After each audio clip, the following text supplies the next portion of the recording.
saw the animation. It's true. We're talking OSU Cowboy football. Alongside Kyle Fredrickson, I'm Dave Morris, and we're here to talk about Jordan Stearns, who was simply showing off last week.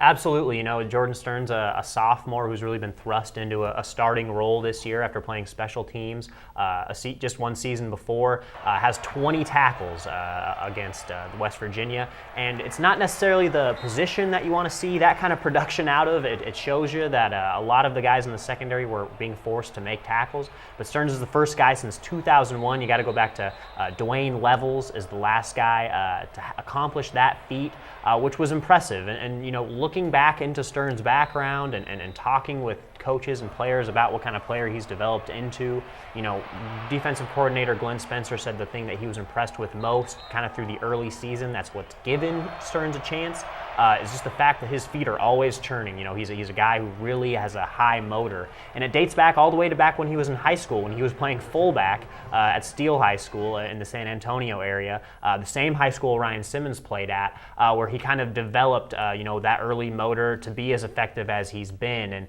And clearly moving forward, the Cowboys value the production that they've gotten out of him, and they absolutely, once again, we're going to have their work cut out for them playing against a very good Kansas State team next week. Yeah, you mentioned that. It's a good segue. We're talking with Kyle Fredrickson about OSU Cowboys football, and they may need Jordan Stearns against the efficient offense of K-State.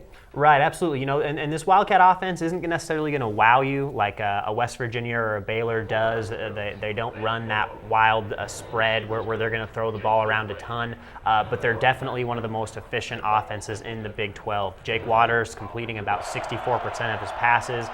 They rank third nationally in the least amount of penalties occurred against them a game. So it's not a Wildcats team that's going to make mistakes and beat themselves. The Cowboys are going to have to come out with a solid effort, and especially in the secondary with Stearns, and then with a lot of those other young guys on the edge. If Ashton Lampkin's unable to return, Ramon Richards will yet again be forced into the spotlight where we've seen him struggle. So definitely going to be tough for the Cowboys as they search for that sixth win for bowl eligibility.